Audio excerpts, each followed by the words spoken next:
Good morning. Welcome. Morning, thank you. I was going to ask a couple questions just to sort of set this up a little. We'll see how this goes. But of course, Dylan's from Columbia and also from here, the church. And so we know a little bit about you and your background. But John's not from Columbia. Right. And so tell us how you all met, and anyway, tell us just how you all met. Okay. Yeah. Sure. We met in Savannah, Georgia. I was working for Reformed University Fellowship at the Savannah College of Art and Design, and John was working As a power plant engineer with Georgia Power. Yeah. And so we both went to Independent Presbyterian Church in Savannah, and that's how we met. I think he had his eye on the RUF intern, so. Yeah. I won't chase that.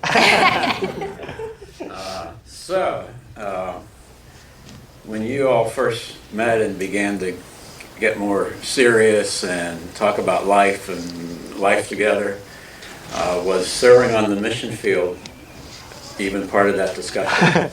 Well, interestingly enough, it was. And I said to Dylan while we were dating, if she wanted to live in another country or go serve somewhere outside of the South, then we probably shouldn't get married, because I was going to live in the South for the rest of my life. We'll talk a little bit more about that in a little bit. So it was part of the discussion. Yeah. That's the nature of the discussion. That's Yes. right, yeah. Well, I sort of thought it might be something like this. So here's the setup. So how did that all change? And that's the setup for you all. Share with us Great. what the Lord has done. So. Yeah. Thank you. Great. You go ahead. Like we said, I work for Georgia Power. My name is John Peters. I'm from Sylacauga, Alabama. It's a small town south of Birmingham. I studied at the University of Alabama mechanical engineering, went to work in Georgia, got a master's in business administration, and for a long time that has been my identity. And so I want to talk a little bit about that. Dylan, do you want to tell a little bit more about your background? Yeah, so I grew up at First Pres. My grandmother is, I guess people don't call you Memes Cornegay. They probably call you Betty. And when I graduated high school a year early and went to Argentina as an exchange student, so that's kind of where my love for Latin America started, and where I learned Spanish and everything like that. And so then after college, I went and served with Reformed University Fellowship at SCAD, and that's where we met. So, and then I just finished my master's in social work. So kind of play into what we're doing in Costa Rica as well. So we want to tell you about our calling with the hopes that it will encourage you in your calling, and you can see the work that God is doing in us and the work that God's doing in Costa Rica, and it would be an encouragement to you as well. So. We should say that we have a 3-year-old and a 1-month-old, and so I'm slightly more sleep deprived, so I'm going to let him do most of the talking. Yeah, this is true. So the ministry in Costa Rica is all about church planting. So we'll tell you about the ministry first. We'll tell you about how God called us there, and then we'll give you some ministry updates, what is happening in the field right now. So the church planting vision is really a comprehensive church planting vision in Costa Rica, and there are 5 tenets. So there is mentoring groups, discipleship groups, Bible study groups, and then there's a mobile seminary that goes out to the students. And what we love about this particular ministry is it is Costa Rican led. A factory worker named Moises Campos, God called to start a church. And so he started preaching, and he started studying the Word, and he started reading books. And by studying the Word and reading books, he was teaching Reformed theology without any formal seminary training. And then he started feeling the need and the call to plant other churches. And so he reached out to Mission to the World to ask for help in resources for a partner in a church planting vision for Costa Rica and Central America. And so MTW had a missionary that was actually from Costa Rica, and they said this is a great fit. And so they did some exploration and decided to partner together. So in that, they decided to train their elders, the church from, the elders from the main church through this mobile seminary, Grace and Truth Seminary. And then there's also the youth training. Youth training is primarily a camp that happens one time a year. It is countrywide, so youth from all over the country come to this camp to hear the gospel and to fellowship with other youth. It's great. The youth from the main church called Icrecen, we'll show you a picture of that in a minute, but they do all the planning for this youth camp. It's really, really special. There's also trauma counseling. Trauma counseling came out of their medical missions. So they used to do, they do periodic medical mission trips. And as in some of the agricultural societies, people were coming in and they had these symptoms that were not necessarily, traditional medical symptoms. But they realized that these physical symptoms were a result of trauma that they had experienced. And so through that grew a counseling ministry to kind of help help the church respond to trauma. And then the fifth and the newest is community development. And they really want to partner with communities and empower them with their existing strengths to be able to strengthen their community and reach their community even further. So there's 4 churches that are, so Costa Rica is between Nicaragua and Panama, which I'm sure many of you know. You have several maps here. And the main church, Icrecen, Iglesia Cristiana Centroamericana, is pastored by Moises Campos in San Jose. And then they have 3 church plants, one in La Montaña, which is an agricultural society. Most of the people there are sharecroppers that have been for generations. And then there's Costa de Pájaros, which is Coast of the Birds. And most of the people there are fishermen. So it's a fishing society.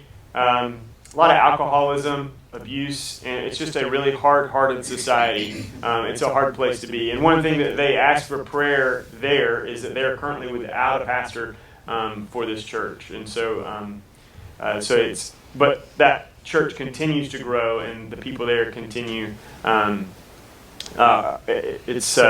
Continues to be a strong community. And then the newest church plant is Nicoya, which one of the elders from Icrecen has planted. And so that's exciting to see the leadership start to grow the churches in Costa Rica. And so I want to talk a little bit about those are the church plants, and we want to talk a little bit about our calling. We went to serve Costa Rica because the church and its national-led leadership is reaching their community in real, tangible ways with the gospel. And we have been invited. We were asked, called even, to go and to be a part of that ministry. The last 10 months have caused me and us both to reflect on what does calling even mean. And so it's always been, it's made me a little bit uncomfortable. The word calling has made me a little bit uncomfortable, especially for me. I grew up in the church. I grew up in going to RUF and having the head knowledge of, okay, God has called me to be an engineer. But now I feel this desire to do something different. So the last 10 months has really been a struggle for me. I worked in power plants for almost 10 years. In the last 3 years, I've been in a corporate role. It's been a source of my identity, my self-worth, and my pride. I find myself in a strange spot, because I want to do because right now I'm currently working, and I want to do a good job right now where I am. But I've already told work, okay, I'm leaving at this day, and I'm going to do something different. And so I also am excited about what God is calling me to. So I'm in a weird spot. And in Tim Keller's book, I don't know if you know Tim Keller, but he's got a book called Every Good Endeavor, and he talks about calling. And so he makes some really good points that have helped put words to what I've experienced. And so I want to share some of that with you. He says, if we see work as a way of service to God and our neighbor, and that we should choose and conduct our work in accordance with that purpose, then it really changes how we should use the word calling. It means that if we view our work as a calling, then a power plant engineer, a tax accountant, or a social worker's calling is just as significant and ordained by God as a missionary or a pastor. Keller points out that the question that we should ask about work is not what will make me the most money and give me the most status. Rather, and I love this, how with my existing abilities and my opportunities can I be of greatest service to people, knowing what I do of God's will and of human need. If the point of work is to serve and exalt ourselves, then our work inevitably becomes less about the work and more about us. But if the purpose of work is to serve and exalt something beyond ourselves, then we actually have a better reason to deploy our talent. And I think that has really impacted me, especially in these last 10 months. Not to say that my calling as an engineer was invalid. It's just to say that God is calling me to use my talents differently. In Matthew 20:20, James and John's mother comes to Jesus and asks for her sons to be beside Jesus in his kingdom. His mother wanted her sons to be successful and to be great. And James and John believed that they were up to the task. But Jesus responds saying two things. He says, you don't really even know what you're asking for, and it's not mine to grant. And the second thing he says, the truly great among you must be your servant. So, do we see whatever it is that we're doing, whether we are working or whether we're past the work point and in retirement, do we see it as an opportunity to serve or as an opportunity to rule over something for ourselves? And I can tell you for most of the last 5 years, I have been trying to accomplish power and authority. And that has really been an idol for me. And so as God has broken down that idol in my own heart, He's calling me, and He's calling us both to something different. And so one person that I can see clearly serving others in everything that she does is my wife, Dylan. She has ministered to single moms and children in Peru who have suffered abuse and abandonment. She's ministered to college students who have endured rape and addiction, and is walking with women right now going through really hard times in their own marriages. So when we were dating, like I said, I told her that I wasn't going to leave the South. Well, I just didn't know how far south I was going, So it's truly amazing how God has worked in both of our hearts at different times and in different ways to align us to what He has for us. For Dylan and I, the calling to Costa Rica is as simple as ability, opportunity, and need.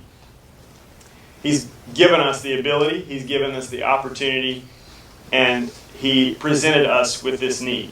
When we visited Costa Rica, we were asked to join their team, to use our experiences and our abilities and talents to serve the people at Icrecen. Dylan and I feel called to this place together, individually with our different gifts and our different talents, but together. And it's been great to see how God has moved us both together. It's kind of like two different colors, the color yellow and the color blue. They're two very different colors, but when they come together, they make something completely different. Green. That's right? Yellow, blue, and green? Okay, good. And so the word calling, the meaning of calling has taken has been anew in my heart and even my mind. It's part of our sanctification.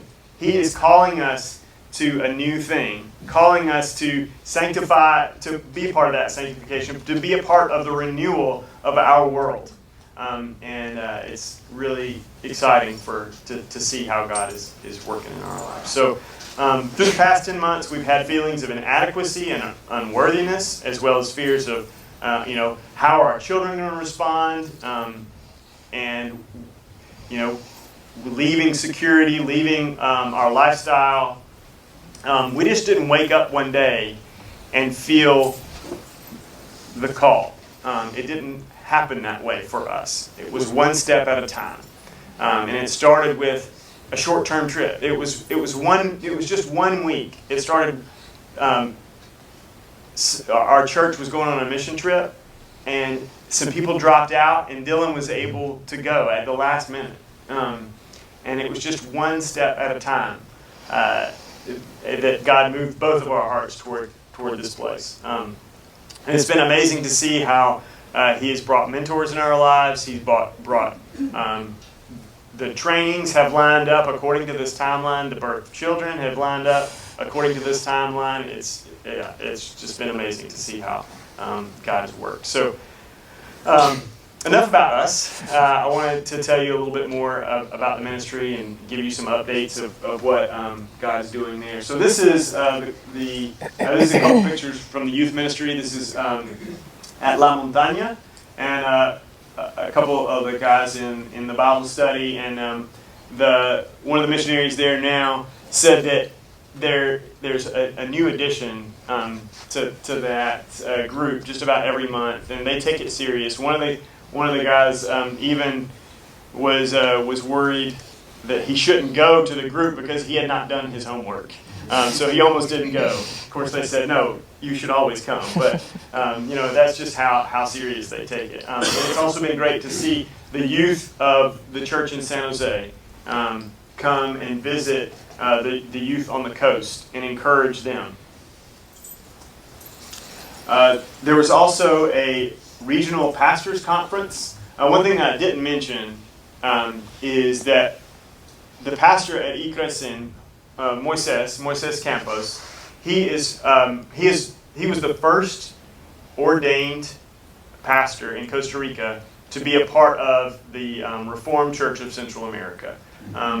So that was really exciting to see. And so the part of the Reformed Church of Central America, they had a regional pastors conference, and so there were pastors from Panama, Bolivia, Costa Rica, Honduras, Nicaragua. They were all there together, and this year they've invited the counselors from Costa Rica to talk about counseling as a ministry. So the counselors talked to the pastors' wives and also the pastors. And counseling as a ministry is new in the church in Costa Rica. It's something that I think that probably we take for granted in the church. There's so many good counselors associated with the church today here in the United States, and it's not the case in South and Central America, so it's relatively new. But one of the things that really stuck out is one of the pastors from Nicaragua raised his hand and said, well, what if a pastor needs counseling? And the counselor was so encouraged to know that not only the women, but men are equally interested in this topic. And she was humbled that this pastor had the courage to ask in a room full of his peers, what do I do when I need help? The counseling ministry is moving forward.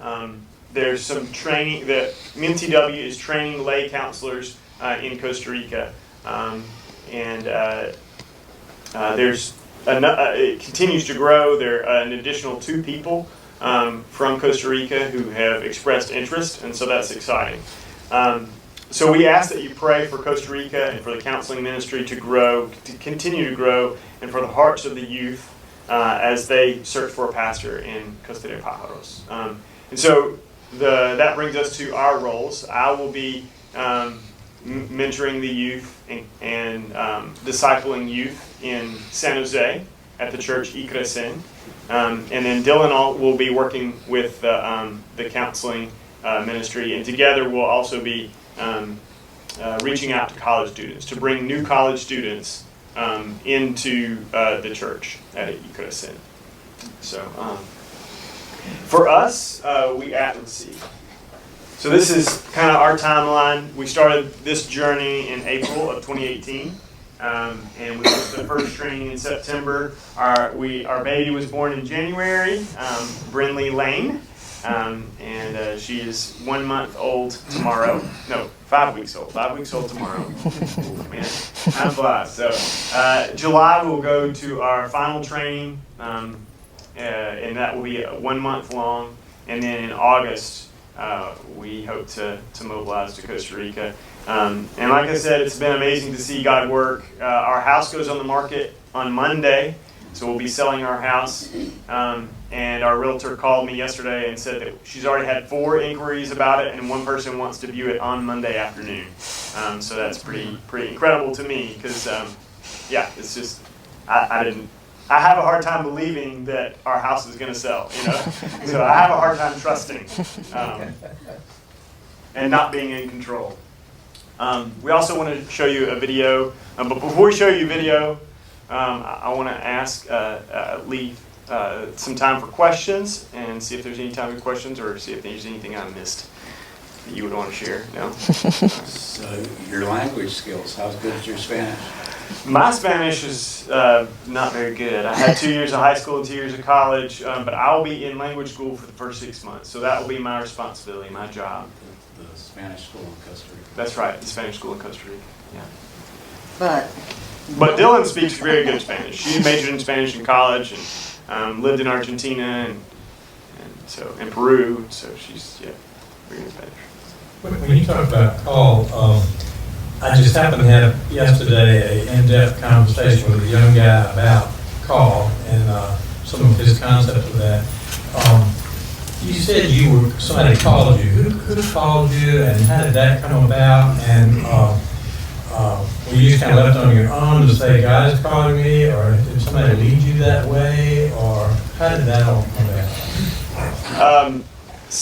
I think that, so it happened with an invitation. It was literally an invitation from MTW in Costa Rica saying, we have this need and we want you guys to come. So the missionary talked to Dylan and said, we need families like you to come. She said, there's no way. There's no way. We're not going to be able to do this.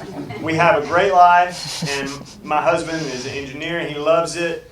And so she just mentioned it to me, and I said, no, we should think about it. Let's think about it. And I think what was happening in my own heart was open to something new. And as God was breaking down the idol of success and promotion, he was opening my heart to something different.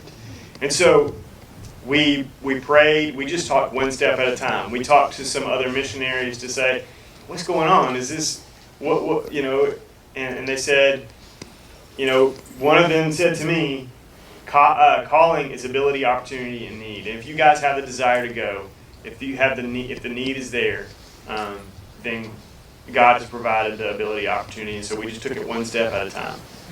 But somebody actually called you. Somebody actually, We have yeah. a position That's right. available. That's right. That's exactly right. Yeah. John, where will you do your cross-cultural? In Costa Rica or in Colorado Springs? The cross-cultural internship will be in Belgium. So we'll do that the whole month of July. Yeah. Well, that's where MTW does all of their cross-cultural. They moved it all to Belgium, to the one central location now. Yeah. Well, what was North Carolina on the chart? I missed that one. So that was something called Living in Grace. It's a week training that was back in September. You've done that. We've done that, yeah. What's the age you said you're going to be working with youth? What That's a good question. 30 and under is considered youth. Yeah, that's right. So anybody 30 and under is youth. Yeah. What's the status of the Reformed Church in Costa Rica? So that's a great question as well. And there are not very many Reformed churches in Costa Rica. And so that's why it's so, I guess, revolutionary is probably not the right word, but it's significant that Moises Pastor Moises was the first church. It was the first pastor ordained in the Reformed Church of Central America, South Of and Latin Central America. Latin America, in Costa Rica. So his vision is Reformed church planting in Costa Rica. There are a lot of churches in Costa Rica, and not many Reformed churches. I mean, we don't know of any other ones other than these, but The Catholic Church obviously has the strongest presence in Yeah. Latin America. So, and also still a lot of control in the local governments. So some of the church plants are considered community centers because they can't get permits to Yeah. plant a Reformed church. So. But we don't view the Catholic Church as the enemy by any stretch of the imagination. But they're definitely most 75% of the population is considered themselves Catholic. Yeah. But it also has younger people are trending to not go to church, just like in the United States. Kind of younger generations are leaving the Catholic Church. So Is there a lot of animism in the Catholic Church there or not? a lot of what? Animism? What do you think? Indigenous religion? Yeah. So there is, Like in Vegas. there is Differences. There is, absolutely. When I visited, I thought this is not the Catholic Church that no Catholic church I've ever been to is like this. I mean, I have friends in family who are Catholic, and it just seemed very different. It's very, I would say, mysticism. Yeah. Particularly in the smaller rural areas. Yeah. I noticed on your chart, it said 100% financial support January 2019. Was that a goal? Has that been met? That was our goal. That's a great question. Thank you for asking. Planned. Yeah. So we're about 95% there. We're so close. God has provided and continues to provide. So we're very, very close. And you've done that in 10 months? In 10 months. Yeah, that's pretty Pretty good. I guess people tell you. Yeah. Does NTW make you be 100% before you can actually go to theater? Mm-hmm. Yes, they do. Is your church sending you out? It is. Yeah. We attend Altadena Valley Presbyterian in Birmingham. What does that mean, 100%? Does that cover your housing, or does that cover just your salary, or what is that? That covers health insurance, housing, and there are ministry expenses in our budget as well. So, Big budget. yeah, it is. It's a big budget. So Were your parents, how did they feel about you going to the field and taking That's a with their great- grandchildren? yeah. We're still working through that. I think the first thing they experienced was surprise, and so there were smiles on their faces, but there were tears in their hearts, and they are supportive. And the more that we talk about it, the more that we spend time with them, I think the more excited they are getting. Excited, I'll use that term loosely. Happy for us. But they're absolutely sad to because they're just getting to the point where they are, we have a 3-year-old, and they love spending time with our 3-year-old. So, yes. One more question about the Reformed Church in Costa Rica. The picture of the pastors looked a lot of American influence. Are there other nationalities coming through the Reformed? So right now it's national led, and there have been families from the U.S. with MTW there in the past. Currently there's not anyone. So it is national led. A lot of our, I'll get Yeah. it. A lot of our pictures are from when short-term teams have been down there. Yeah. I don't know who has that. But so you might see a lot of Americans in the pictures. Yeah. But also San Jose has a lot of expats live in San Jose. So in the main church, there is a American presence, a North American presence. Yeah. Will they ask y'all to be helping with short-term mission trips? Yes, that'll be one of our primary roles too. Yeah. Yeah. There's a lot to do. Yeah. It's great. I was happy to hear you say when the book When Helping Hurts contends that short-term mission trips don't lead to long-term missionaries. I'm glad to hear that. Yeah. I don't believe that. Yeah, no, it absolutely has. So, yeah. We'll show the video.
Thank you. Well, thank y'all so much. Yeah, thank you. I assume you might have some handouts. We do. You wouldn't mind. That's somebody right. Having a curiosity Yeah. about it. We have some prayer cards here, and you can. We we have a monthly newsletter, and if you feel the call to support us, or if you want to just stay in touch with us, if you want to pray for us, you can do that through this card. So, thank you. You know, we had a missionary family who went to language school there. 3 years ago, 4 years, the Whitties. And one of the stories that started coming out of there is that he discovered this Reformed church. And he went out of his way to be part of it with his family. And it sounds like it has to be. Yeah. I mean, just because there wouldn't be another option. Yeah. So anyway. That's great. I'm pretty sure the Whitties would have found their way and been part of that while they were learning language. That's wonderful. Why don't I pray for y'all? So, yeah.